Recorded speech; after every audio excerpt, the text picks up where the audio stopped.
Hi guys, back in chapter 10, facial devices and technology.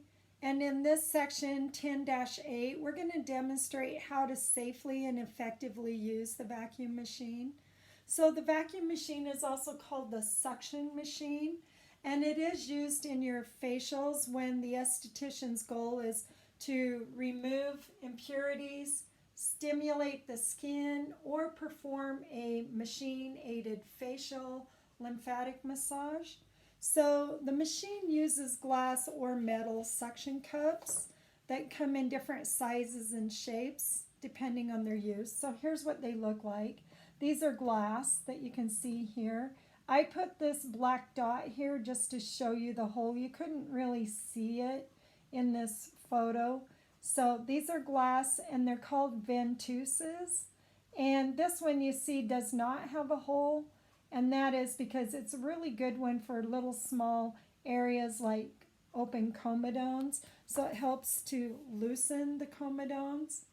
Now the movement of these cups across the face and the neck mimics the contractions naturally made by the lymphatic vessels and artificially aids in the movement of lymphatic fluid.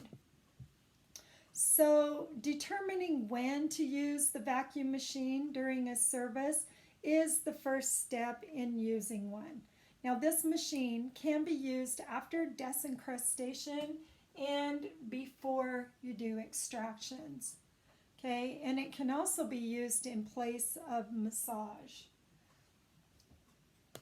So effects of this vacuum machine. Now this machine serves with two main functions.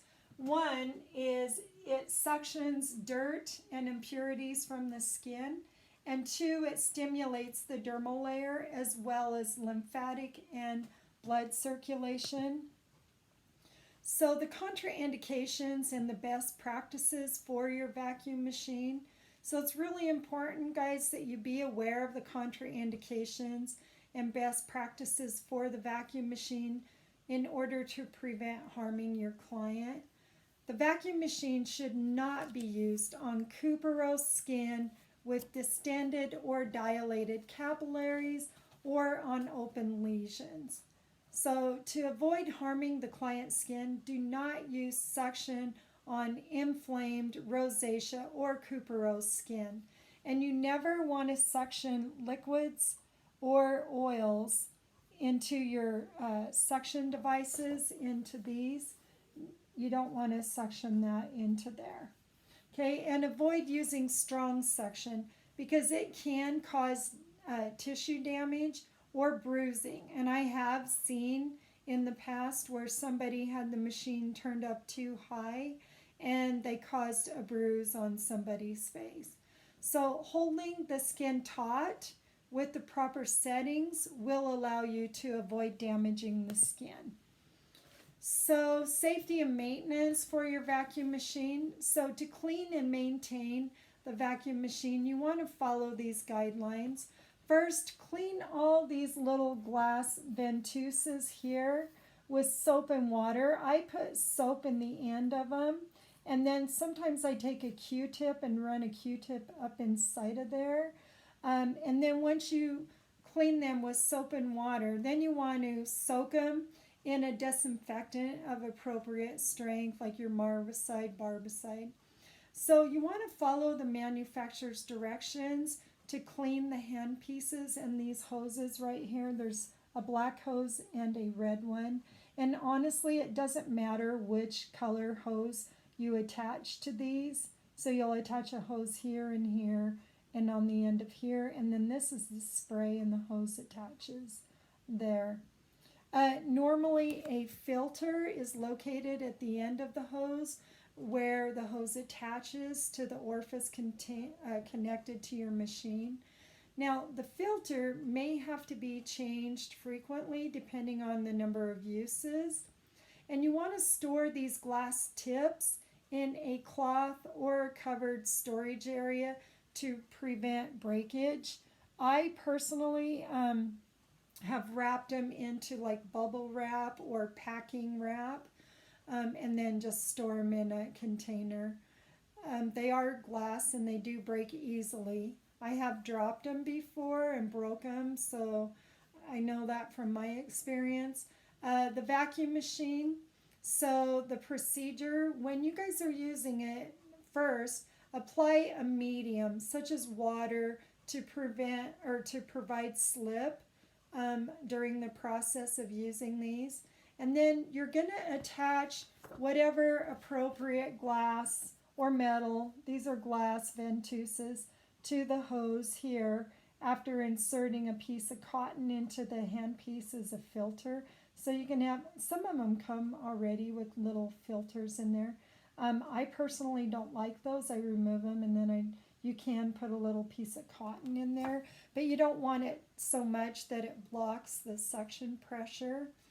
And then you turn on the pressure and you're going to adjust the suction of your machine. And here you can see, here's the little knob. You will turn this knob and it'll adjust the suction for you. You want to make sure that your skin isn't being sucked up into the ventouses. So just kind of put it on the inside of your wrist and then test it, the suction. Okay, so you're going to turn on the power and again adjust the suction. And then with your index finger, that's where you cover this little hole that I made black so you could see it.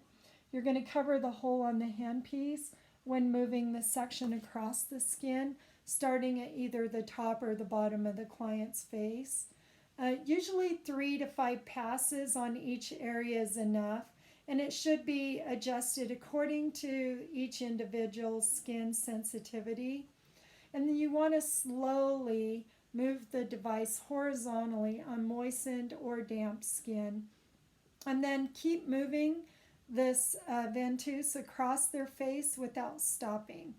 Now hold the skin taut with the other hand on each area of the face. And then you want to switch to the small tip for the nose, this one here, this little small tip right there. Oops, falling.